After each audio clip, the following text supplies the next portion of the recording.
120 months na? Okay ka na raw? Sandali, qualified ka, pero magkano ang pension? Pareho ba yon? Dito nagkakamali ang marami. May narinig ka na bang ganito tungkol sa SSS? Kapag naka 120 months na ang hulog mo, okay ka na. Pwede ka nang tumigil dahil qualified ka na sa retirement pension. Pero sandali, 120 months equals minimum contribution requirement. Pero hindi nito sinasabi kung gaano kalaki ang magiging pension mo.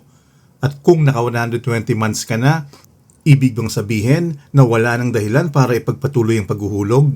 Ito pag-uusapan natin ngayon dahil sa ilalim ng Social Security Act of 2018, may malaking pagkakaiba sa pagitan ng pagiging qualified sa monthly pension at ng halagang matatanggap mong pension. At dito madalas nagkakamali ang maraming miyembro. Unahin natin ang pinaka-importanting numero, 120 monthly contributions.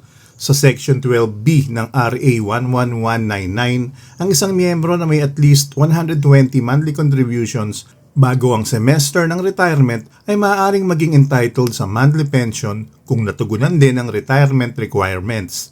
Kung ikaw ay 60 years old, kailangan mong separated na sa employment o stop na ang self-employment. Kung 65 years old ka naman, may retirement provisions ang batas para sa iyo.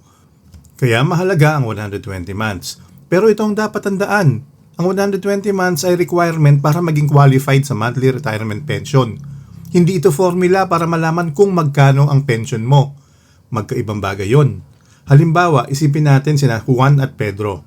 Pareho silang nakaabot ng 120 monthly contributions. Pareho silang qualified sa retirement pension. Assuming pareho nilang natugunan ang ibang requirements. Pero hindi ibig sabihin na automatic na pareho ang pensyon nila. Bakit? Dahil may ibang factors na ginagamit sa pagkalkula. At dito pumapasok ang provision ng Section 12. Ayon sa batas, ang monthly pension ay kinakalkula mula sa highest applicable amount sa tatlong pension computations. Kasama rito ang average monthly salary credit o AMSC at ang credited years of service. Sa unang formula, may fixed amount na 300. Dagdag ang 20% ng average monthly salary credit at dagdag pa ang 2% ng average monthly salary credit para sa bawat credited year of service na lampas sa 10 taon. May pangalawang formula rin katumbas ng 40% ng average monthly salary credit at may minimum pension na naaayon sa credited years of service na kasalukuyang 1,200 pesos para sa may hindi bababa na 10 years CYS at 2,400 pesos para sa may hindi bababa sa 20 years CYS. Hiwalay pa rito ang 1,000 additional benefit allowance na ibinibigay sa mga retirement pensioner mula January 2017. Ang applicable monthly pension ay ang pinakamataas sa mga halagang yon, subject sa minimum pension provisions ng batas. Kung naka 120 months ka na at ang tanong mo ay magkano magiging pension ko? Hindi sapat na malaman lang na naka 120 months ka na. Kailangan mong tingnan ng pension computation at dito natin makikita kung bakit maaaring mahalaga pa rin ang pagpapatuloy ng contributions.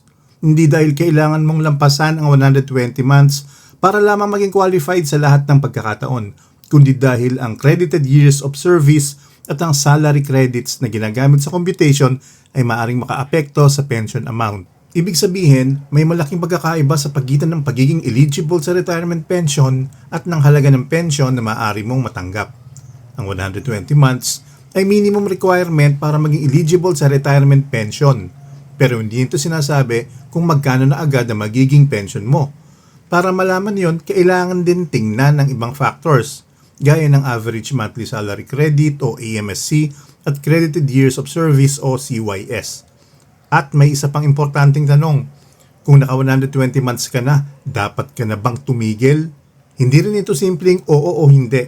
Dahil ang pag-abot sa 120 months ay hindi ibig sabihin na kailangan mo nang tumigil agad sa paghuhulog. Mahalaga ring tingnan ang edad mo, contribution history, salary credit at kung kailan mo plano mag-retire. Dahil maaaring magkaroon ng epekto ang mga ito sa pension na maaari mong matanggap. Kaya ang mas interesting na tanong, kung naka 120 months ka na, ano ang mangyayari kung magpatuloy ka pa? Yan ang susunod nating pag-uusapan. Dahil ang tunay na tanong ay hindi lang, naka 120 months na ba ako? Kundi, ano ang maaaring mangyari sa pension ko kung magpapatuloy pa ako? Pero paano naman kung hindi ka umabot sa 120 months? Hindi rin ibig sabihin na kapag kulang ka sa 120 months, wala ka ng ibang posibleng SSS benefit. Kaya mahalaga ring malaman ano ang mangyayari kung hindi mo maabot ang 120 months. Ngayon balikan natin ang pinaka-importanting punto, ang 120 months. Pero uulitin natin, hindi ibig sabihin na kapag umabot ka ng 120, tapos na ang usapan. Bakit? Dahil ang 120 months ay tungkol sa qualification, habang ang amount ng monthly pension ay may sariling computation.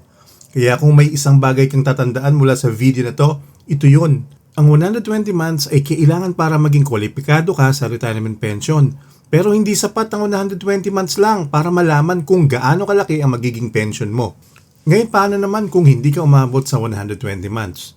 Sa Section 12B, may provision para sa isang member na nasa retirement age pero hindi qualified sa monthly pension dahil hindi niya naabot ang required 120 monthly contributions.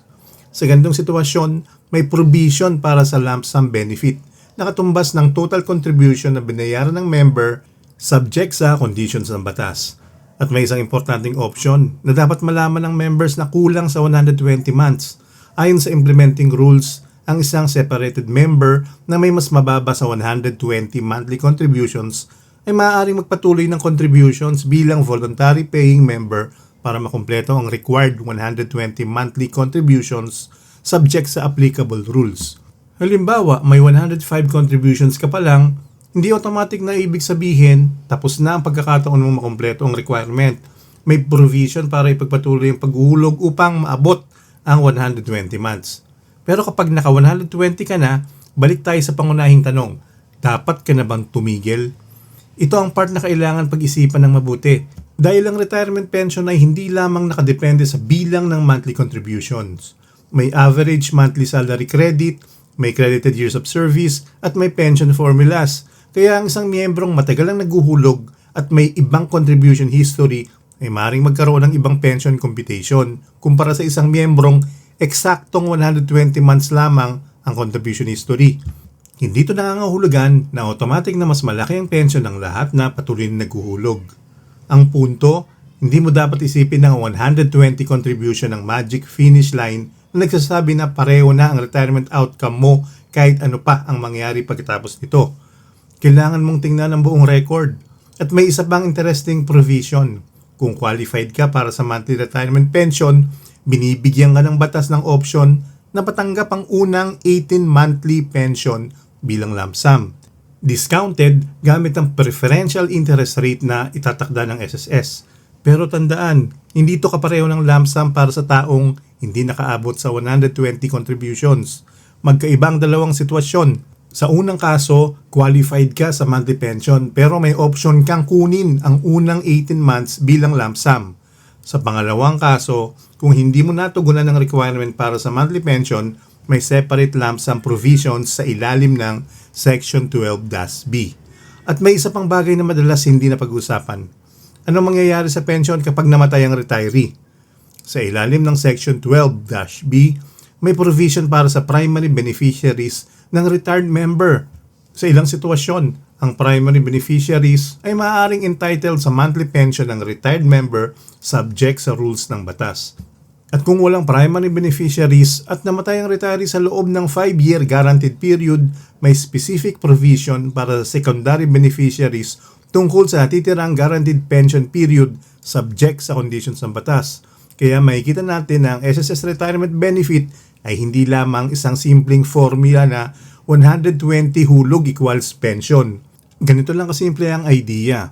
Una, kailangan mong magkaroon ng sapat na contributions para maging eligible sa retirement pension. Pagkatapos, nitingnan din ang salary credits mo at ang haba ng panahon na naghuhulog ka sa SSS. Mula rito, saka kinikwenta kung magkano magiging monthly pension mo.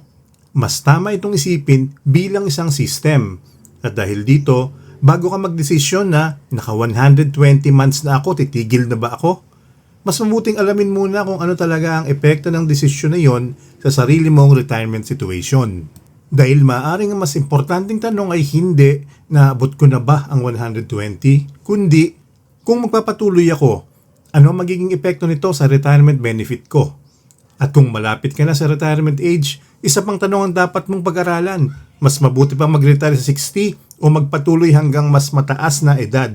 Dahil mismong batas ay may provision para sa members na nag-retire pagkatapos ng 60. Kaya susunod na marinig mo ang 120 hulog lang, okay na. Tandaan mo, ang 120 months ay importante, pero hindi ito ang buong istorya. Ito ang requirement na maaaring magbukas ng eligibility sa monthly pension. Pero kung magkano matatanggap mo, kailan ka magre-retire at kung applicable lump sum option at anong mangyayari sa benefit mo pagkatapos ng retirement, yan ang mga tanong na kailangan mong tingnan ng hiwalay. At yun ang dahilan kung bakit bago ka magdesisyon tungkol sa iyong SSS contributions, huwag lamang tingnan ang bilang ng hulog. Tingnan mo rin kung paano mabubuo ang retirement benefit na gusto mong matanggap balang araw. Dahil ang goal ay hindi lang umabot ako sa 120. Ang goal ay naiintindihan ko kung paano gumagana ang retirement benefit ko.